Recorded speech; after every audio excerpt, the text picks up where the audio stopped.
성막은 하나님이 이스라엘 백성을 만나주신 장소였습니다. 그 위에는 하나님의 임재를 상징하는 구름이 항상 머물러 있었는데요. 백성은 그 구름을 보고 행진하거나 멈추거나 했습니다. 임마누엘 되시는 하나님은 이처럼 당신의 백성과 늘 함께 하시면서 그들을 인도해 가십니다. 오늘 본문은 민수기 9장 15절부터 23절이고요. 그 중에서 18절부터 23절까지 있겠습니다. 이스라엘 자손이 여호와의 명령을 따라 행진하였고 여호와의 명령을 따라 진을 쳤으며 구름이 성막 위에 머무는 동안에는 그들이 진영에 머물렀고 구름이 성막 위에 머무는 날이 오랠 때에는 이스라엘 자손이 여호와의 명령을 지켜 행진하지 아니하였으며 혹시 구름이 성막 위에 머무는 날이 적을 때에도 그들이 다만 여호와의 명령을 따라 진영에 머물고 여호와의 명령을 따라 행진하였으며 혹시 구름이 저녁부터 아침까지 있다가 아침에 그 구름이 떠오를 때에는 그들이 행진하였고 구름이 밤낮 있다가 떠오르면 곧 행진하였으며 이틀이든지 한 달이든지 1년이든지 구름이 성막 위에 머물러 있을 동안에는 이스라엘 자손이 진영에 머물고 행진하지 아니하다가 떠오르면 행진하였으니 곧 그들이 여호와의 명령을 따라 진을 치며 여호와의 명령을 따라 행진하고 또 모세를 통하여 이르신 여호와의 명령을 따라 여호와의 직임을 지켰더라. 아멘. 오늘 말씀의 제목은 하나님의 구름 내비게이션을 따라입니다. 15절 말씀에 보면 성막을 세운 날에 구름이 성막 위로 임해서 증거의 장막을 덮었다고 되어 있습니다. 또 출애굽기 40장에 보면 출애굽 여정 속에 성막 위의 구름은 여호와의 임재를 상징하는 것이었습니다. 낮에는 시원한 구름 모양으로 밤에는 따뜻한 불 모양으로 나타내는 것은 보호하시고 동행하시는 하나님의 성품을 그대로 드러내고 있습니다. 이스라엘 백성들은 언제 이동했습니까? 구름이 성막에서 거쳐 올라가면 구름을 따라 행진을 시작했고 구름이 멈추는 곳에 머물러 섰습니다. 구름이 곧 내비게이션이었던 것입니다.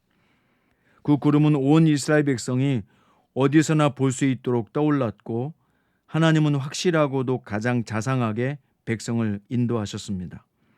하나님의 인도를 따르며 그 뜻대로 산다는 것은 신앙생활의 핵심 요소인 것입니다. 그래서 구름 기둥과 불 기둥을 통해서 백성들에게 그것을 가르쳐 주신 것입니다.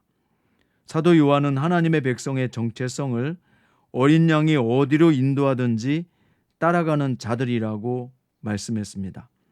그렇다면 성막도 구름도 없는 우리의 신앙 여정에서 우리는 어떻게 하나님의 인도를 받을 수 있을까요? 하나님은 당신의 백성에게 성령을 보내셔서 우리의 인생을 인도하신다고 말씀하십니다. 로마서 8장 14절에 보면 무릇 하나님의 영으로 인도함을 받는 사람은 곧 하나님의 아들이라고 말씀했습니다. 우리가 말씀을 읽을 때 성령께서 하나님의 뜻을 깨닫게 하십니다. 우리가 기도할 때 가야 할 길을 보여주십니다. 그런데 문제는 뭡니까? 우리가 주님의 인도하심에 불평할 때가 있다는 것이죠. 이스라엘 백성은 날마다 하나님 주신 만나를 먹으면서도 애굽의 노예로 살았던 때를 그리워하며 불평하기도 했습니다. 우리는 그렇게 살지 말아야 하겠습니다. 우리는 이스라엘 백성의 전처를 밟지 않도록 연약한 우리를 보호하시고 인도하시는 하나님을 신뢰하며 나아가며 살아내야 할 것입니다. 구름이 성막 위에 머무는 날이 한 달이고 한 해고 지속되면 이스라엘 백성도 진을 치며 그 자리에서 떠나지 말아야 했습니다. 그런데 문제는 뭡니까? 그 머무는 곳이 어디가 되었던 무조건 거기에 진영을 구축해야 했다는 것입니다. 그곳이 좋은 땅이든 나쁜 땅이든 시냇가든 산 아래든 상관없이 하나님의 명령이므로 모든 백성은 거기에 주둔해야 했다는 것입니다. 또한 구름이 거기에 하루를 머물든 이틀을 머물든 한 달이든 1년이든지 구름이 뜨지 않으면 그들은 구름이 뜰 때까지 거기에 그냥 머물러 있어야 했다는 것입니다. 이스라엘 백성에게 광야의 행진은 전적으로 하나님의 인도하심을 따라야 했던 것입니다. 그들에게 신의 광야는 초행길이었습니다. 그러나 그들에겐 나침판도 지도도 필요하지 않았습니다. 오직 필요한 것은 한 가지, 바로 구름 내비게이션이었던 것입니다. 이 하나님의 내비게이션은 결코 우려도 없고 오작동도 되지 않는 완벽한 시스템이었습니다. 하나님은 오늘날도 우리를 광야로 인도하십니다. 다양한 광야를 만나게 하십니다. 때로 우리가 원하지 않지만 이곳에 계속 머물게 하시며 그 머무는 기간이 오래 장시간 이어질 수도 있습니다. 구름이 언제 떠오를지 모르는 상황에서 무작정 기다리는 것은 조급한 사람들에게는 답답한 일이었을 것입니다. 모세가 하나님의 명령을 따라 시내산으로 들어갔을 때 백성은 모세가 오래도록 산에서 내려오지 않자 시험에 들고 말았습니다. 그들은 아론을 다그치자 아론은 우상을 만들었습니다. 우리에게도 언제 끝날지 모르는 기다림의 시간이 있잖아요. 오래도록 가족과 친구의 구원을 위해서 기도했는데 아직도 응답이 없거나 몸이 아프거나 여러 가지 힘들고 어려운 상황에서 주님의 인도하심을 강력하게 구했는데도 하나님의 특별한 응답이 없다고 느껴질 때 우리는 정말 답답하고 힘들고 어려울 수 있습니다. 바로 그때를 조심해야 됩니다.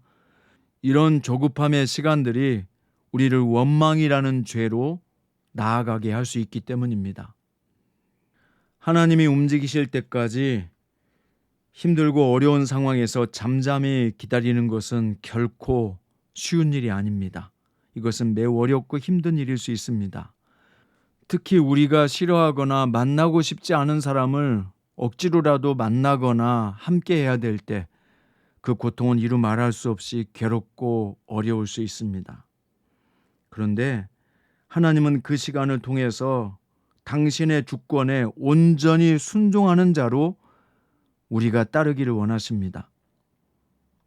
인간관계에 풀리지 않는 어려움이나 또한 경제적인 어려움, 또한 질병의 고통, 이런 것들이 오래도록 우리 안에 있을 때 우리는 심히 고통을 느낄 수 있고 아파할 수 있습니다. 무작정 하나님의 구름 내비게이션이 움직이기만을 기도하며 바라본다는 그것도 쉽지 않은 일입니다. 그러나 사랑하는 여러분, 우리가 결코 잊지 말아야 할 것이 있습니다. 그것은 뭡니까? 기다리는 시간들이 결코 헛되지 않게 하시는 분이라는 것입니다.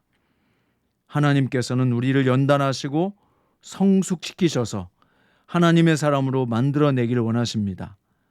하나님의 걸작품으로 만들어내어서 주님이 우리에게 맡기길 원하는 사명을 능히 감당케 하시길 원하시는 것입니다. 말씀의 결론입니다. 하나님은 당신의 백성을 인도하십니다. 우리는 그분의 백성입니다. 하나님이 가라 하실 때 가고 멈추라 하실 때 멈춰야 합니다. 하나님이 멈추라 하신 기간에 인내하며 기다리는 것이 쉽지만은 않습니다. 그것이 고통스럽고 매우 어려울 수도 있습니다. 하지만 신뢰하십시오. 그분은 우리에게 가장 좋은 길로 인도하시는 하나님이시라는 것입니다. 그분은 우리에게 가장 좋은 것을 주시기 원하시는 좋으신 분이라는 것을 잊지 말라는 것입니다. 하나님 앞에 겸손하라. 그리하면 때가 되면 너희를 높이시리라 말씀하셨습니다. 겸손하고 온유하게 주님이 주시는 이 환경을 잘 견뎌냅시다. 불평하고 원망하기보다 감사합니다, 기뻐합니다 라고 고백하면서 주어진 상황에 잘 적응해 봅시다. 주님의 구름 내비게이션은 결코 여러분과 저를 떠나지 않을 것입니다. 오늘 또 구름 내비게이션을 따라서 하나님의 인도를 평안히 잘 받을 수 있는 복된 성도들 되시기를 주의 이름으로 축원드립니다.